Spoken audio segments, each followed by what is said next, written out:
This is CPX number 79, Confessing Your Sins, Part 1. We are in the Catechism of Pope St. Pius X, CPX, page 93 to 96, question and answer number 71 through 90.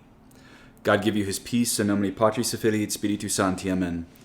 Heavenly King, Consoler, Spirit of truth, who art present everywhere and filling all things, treasure of all good and source of all life, come dwell in us, cleanse us and save us, you who are all good. In nomine Patris et Filii et Spiritus Sancti. Amen. Okay, just a quick preamble here before we get started. I want you all to realize as I read the section today that you are probably already confessing your sins correctly. I'm not going through today's section to make you panic or make you think you have to have a perfect confession to be forgiven. 99% of you are probably already making great confessions. I really only want you to listen to this to probably just tweak in little ways how you confess and maybe how you approach the sacrament of confession in your heart. So unless you're really new to being an Orthodox Catholic and have been up to this point treating confession as, say, psychological therapy, really only take this podcast today as an aid to make very small tweaks, probably not a full revamping of how you confess your sins in this great sacrament of penance. Kind of a long one today, so I'm just going to have 3 very short comments of my own at the end of this section. The accusation of sins to the confessor, question number 71. Having prepared properly for confession by an examination of conscience, by exciting sorrow, and by forming a good resolution, what do you do next? Answer, having prepared properly for confession by an examination of conscience, by sorrow, and by a purpose of amendment, I will go to make an accusation of my sins to the confessor in order to get absolution. Number 72, what sins are we bound to confess? Answer, we are bound to confess all our mortal sins. It is well, however, to confess our venial sins also. Number 73, what are the qualities the accusation of sins or confession ought to have? Answer, the principal qualities which the accusation of our sins ought to have are 5. It ought to be humble, entire, sincere, prudent, and brief.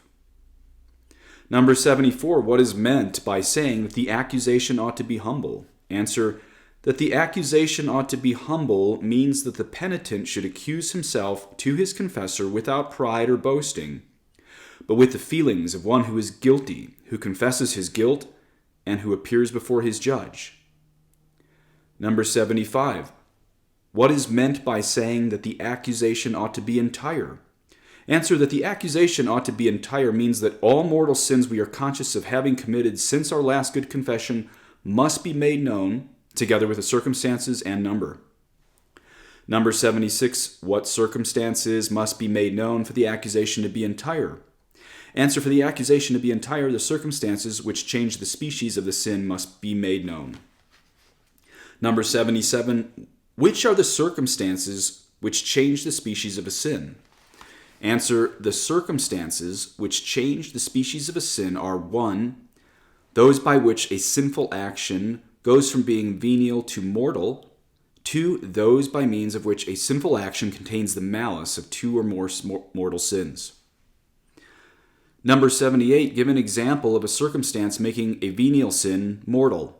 Answer, if to excuse himself a man were to tell a lie and by doing so occasion serious harm to another, he would be bound to make known this circumstance which changes the lie from an officious lie to a seriously harmful lie. Number 79, give an example of a circumstance on account of which a single sinful action contains the malice of 2 or more sins. Answer, if a man were to steal a sacred object, he would be bound to accuse himself of this circumstance, which adds to the theft the malice of sacrilege. Number 80, if a penitent is not certain of having committed a sin, must he confess it? Answer, if a penitent is not certain of having committed a sin, he is not bound to confess it. And if he does confess it, he should add that he is not certain of having committed it. Number 81, what should he do who does not remember the exact number of his sins? Answer, he who does not distinctly remember the number of his sins must mention the number as nearly as he can. Number 82, does he who through forgetfulness does not confess a mortal sin or a necessary circumstance make a good confession? Answer, he who through pure forgetfulness does not confess a mortal sin or a necessary circumstance makes a good confession provided he has been duly diligent in trying to remember it. Number 83, if a mortal sin forgotten in confession is afterwards remembered, are we bound to confess it in another confession?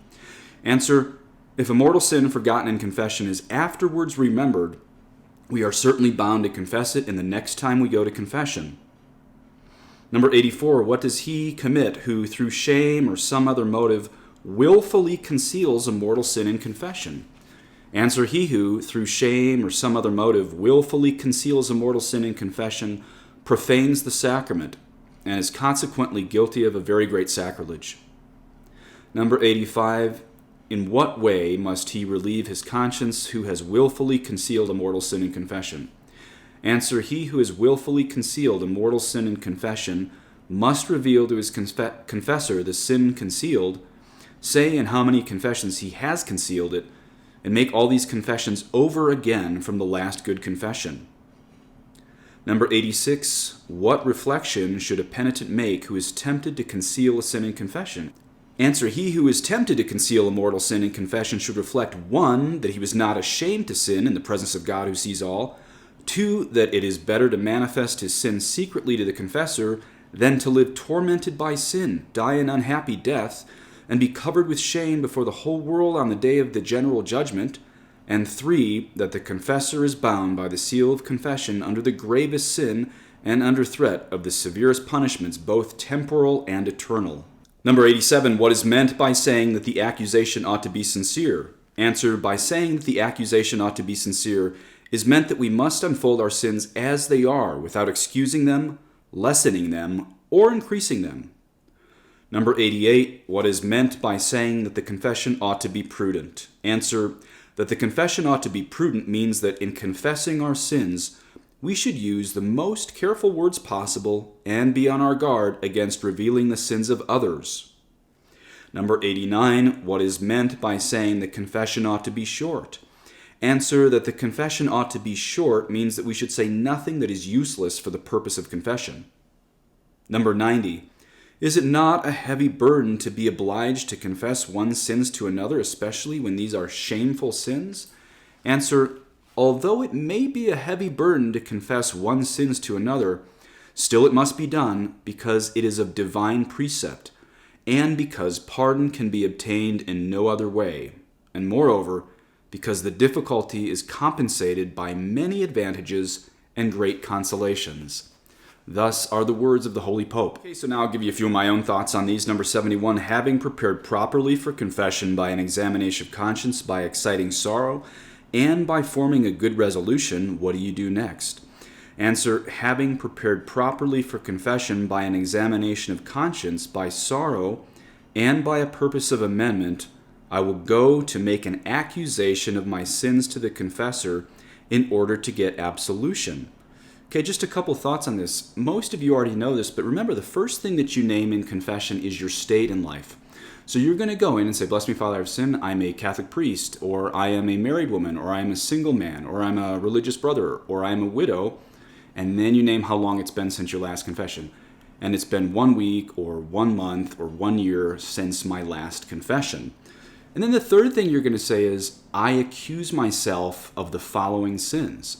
I mentioned that woman who's a convert from Protestantism to Catholicism who says that she knows when she leaves the confessional the devil has no more accusations in her life.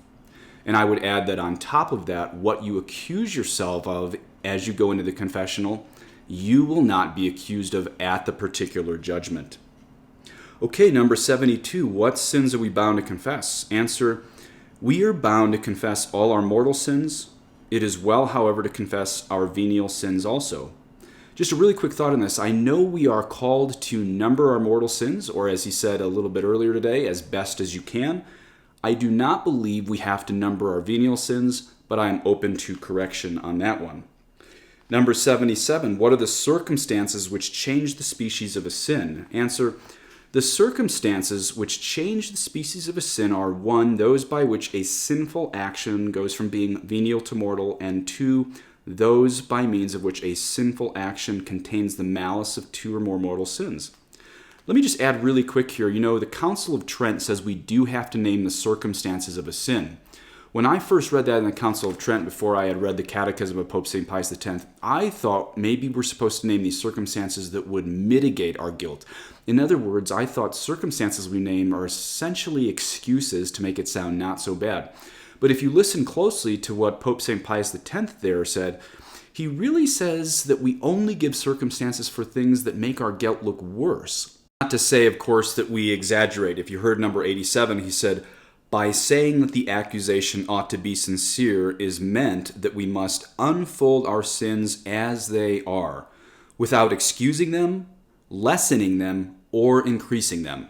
And then the last thing I just want to add a quick note to, at the end of the answer of 86, I won't reread it all. The end of the answer of 86, he says, the confessor is bound by the seal of confession under the gravest sin and under threat of the severest punishments, both temporal and eternal. What he's talking about right there is priests who break the seal of confession. Now, we've talked earlier about what does it mean for a layman to reveal someone else's sin. We're not talking about confession here. We're just talking about if a layman reveals someone's venial sin, St. Ignatius of Loyola says that person is in venial sin for revealing someone's venial sin. But if a layman reveals, say, another layman's hidden, private, mortal sin, St. Ignatius of Loyola says that revealer is now in mortal sin. There's certain exceptions to this, like calling the cops on someone who's a criminal. There's also exceptions like doing an intervention for someone who's an alcoholic.